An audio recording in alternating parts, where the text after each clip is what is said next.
Hello friends, आप देख रहे हैं हमारा चैनल और इसका नाम है पीयूष मेहता सर की क्लासेस। दोस्तों, ये चैनल स्टार्ट करने का हमारा एम है कि कैसे लाइफ में आपको मोटिवेटेड रखा जाए ताकि आप जिस भी रास्ते पे चलें आपको आपकी मंजिल के रूप में सक्सेस ज़रूर मिले।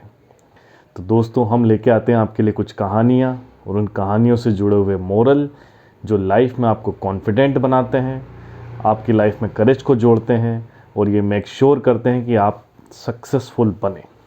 तो दोस्तों, आज की जो हमारी कहानी है ये बताती है कि अगर कोई कमी है आपकी सक्सेस में तो वो हो सकती है आपकी एक आदत, और कैसे सिर्फ एक बुरी आदत को छोड़ने से आदमी सफल हो सकता है, ये हमारी आज की कहानी है।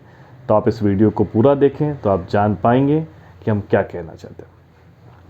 तो दोस्तों, कहानी है एक चोर की जो चोरी करता था पर उसको लगता था कि ये गलत काम है। वो भी जीवन में कुछ अच्छा इंसान बनना चाहता था लेकिन नहीं बन पाया।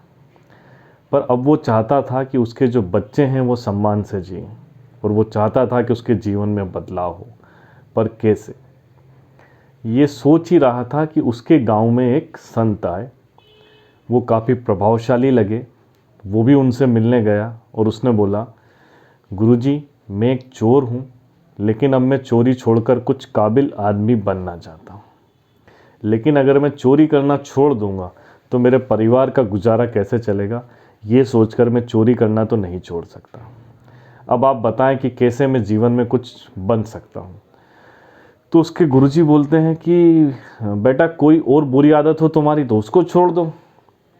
तो बोलता है, क्या कोई बुरी आदत छोड़ने से भी आदमी काबिल बन सकता है? बोले, बिल्कुल बन सकता है, तुम बनोगे। तो बोले, मैं कल सोच के आऊँगा कि मुझ में ऐसी क्या बुरी आदत है जिसको मैं छोड़ सकता हूँ। तो चोर रात को घर जाता है और सोचता है कि उसमें दो बुरी आदतें हैं। एक तो वो चोरी करता है जिसको वो छोड़ नहीं सकता। एक, जब वो चोरी करता है तो उसको झूठ बोलना पड़ता है। तो दोस्तों, वो सोचता है कि यार क्यों ना इस झूठ बोलने वाली आदत को छोड़ दिया जाए। तो वो संत के पास जाता है और बोलता है, गुरुजी, आज से मैंने झूठ बोलना छोड़ दिया है और मैं विश्वास करता हूँ कि ये आदत को छोड़ने से अब मैं जीवन में कुछ अच्छा बन पाऊँगा। उसके गुरुजी बोलते हैं, बिल्कुल बनोगे बेटा, बस भूलना मत कि तुम्हें झूठ नहीं बोलना है। चोर चला जाता है। रात होती है, वो चोरी के लिए निकलता है। आज वो बहुत खुश होता है तो सोचता है क्यों ना आज महल में चोरी की जाए। तो वो दीवार के ऊपर चढ़कर महल में कूदता है। इसी बीच में राजा के मन में भी ख्याल आता है कि यार आज अपन किसी दूसरी भेष में निकलकर ये देखें कि अपनी प्रजा की क्या हाल है। तो राजा भी भेष बदलकर अपने कमरे की खिड़की से बाहर कूदता है। तो दोस्तों, दोनों का आमना सामना होता है। चोर को लगता है ये भी एक चोर है। वो उससे पूछता है कि तुम यहाँ क्या कर रहे हो? तो राजा भी उससे पूछता है कि तुम यहाँ क्या कर रहे हो? तो वो कहता है कि मैं तो चोरी करने आया हूँ। तो राजा भी कहता है मैं भी चोरी करने आया हूँ। तो वो कहता है ठीक है पार्टनर, आज मिल के चोरी करते हैं। तो वो दोनों जाके खजाने में चोरी करने लग जाते हैं। इसके पहले वो नियम बनाते हैं कि जो भी मिलेगा उसको बराबर बांट लेंगे। तो दोस्तों, जब वो खजाने तक पहुंच जाते हैं तो जो भी खजाना मिलता है उसको बांट लेते हैं। उस खजाने में उनको 3 बहुमूल्य हीरे मिलते हैं। अब 3 को कैसे बांटे ये राजा सोच रहा होता है। इतने में चोर बोलता है कि एक तुम रख लो, एक मैं रख लेता हूँ, और एक हमारे राजा बहुत अच्छे इंसान है तो उनके लिए छोड़ देते हैं। उनका खजाना भी खाली नहीं रहना चाहिए। ये सोच के चोर अपने रास्ते जाता है और राजा, जो कि दूसरे भेष में था, वो अपने रास्ते जाता है।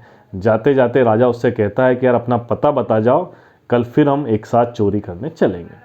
तो चोर राजा को अपना पता बता देता है। अब दोस्तों, अगले दिन सुबह होती है। दरबार में जो प्रहरी है वो आते हैं और बोलते हैं कि राजा जी, खजाने की चोरी हो गई है। राजा मंत्री को भेजते हैं, चेक करके आओ क्या चोरी हुआ है। अब मंत्री जब खजाने को देखता है तो कहता है यार सब कुछ चला गया, एक हीरा बचा है। अब राजा को अगर मैं ये हीरा भी बता दूंगा कि चोरी हुआ तो राजा को क्या पता पड़ेगा। तो मंत्री उस हीरे को अपनी जेब में रख लेता है। दरबार में आता है और कहता है, राजा सब कुछ चोरी हो गया, खजाना बिल्कुल खाली है। राजा पूछता, बिल्कुल खाली है? वो कहता है हाँ, बिल्कुल खाली है। तो दोस्तों, राजा कहता है कि चोर को ढूंढा जाए। तो चूंकि उसको पता मालूम था तो सिपाहियों को भेजता है। सिपाही उस चोर के घर जाते हैं, उसको सामान के साथ में राजा के सामने हाजिर करते हैं। अब उस चोर को नहीं पता है कि राजा ही उसका पार्टनर चोर था। अब राजा उससे पूछता है, ये सामान जो तुम्हारे घर से मिला है तुम्हारे पास कैसे आया? वो कहता है, राजा जी कल रात को हमने खजाने में चोरी करी थी।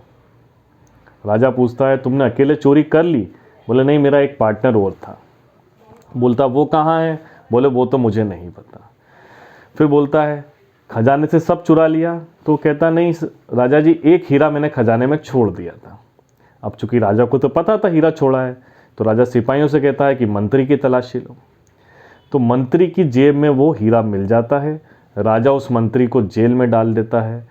लेकिन दोस्तों, उस राजा के मन में ख्याल आता है कि इतना ईमानदार आदमी और इतना सच्चा आदमी मुझे कहाँ मिलेगा। वो उस मंत्री की जगह पे उस चोर की नियुक्ति कर देता है। तो दोस्तों, वो चोर सिर्फ अपने झूठ बोलने की आदत को छोड़ने से एक दिन में चोर से मंत्री बन सकता है। तो सोचो, आप भी अगर अपने जीवन में कोई बुरी आदत छोड़ दोगे तो क्या आप भी सफल नहीं बन सकते? अब दोस्तों, हम में क्या बुरी आदत होती है? तो हर इंसान जानता है कि उसमें कुछ कमियां हैं, लेकिन कमियों को पूरा किया जा सकता है, लेकिन बुरी आदतों से बाहर निकलना होता है। और कुछ बुरी आदतें हर इंसान के साथ होती हैं। एक उसका ईगो होता है। तो दोस्तों, अगर ऐसा ही कोई बुरी आदत आप में भी है तो इसको छोड़ें, क्योंकि यही आदत आपकी सफलता में एक अवरोध बनकर खड़ी है। और जिस दिन आप अपनी बुरी आदत को त्याग देंगे, आप मान के चले कि आपको सफलता ज़रूर मिलेगी। तो जब भी आपको ऐसा लगे दोस्तों, तो हमारी इस कहानी को याद करें और याद रखें कि एक चोर मंत्री बन सकता है, तो आप भी जीवन में सफल हो सकते हैं। ओके गाइस, तो अगर आपको ये स्टोरी पसंद आई हो तो इस वीडियो को लाइक करें और हमारे चैनल को सब्सक्राइब करें। Thank you.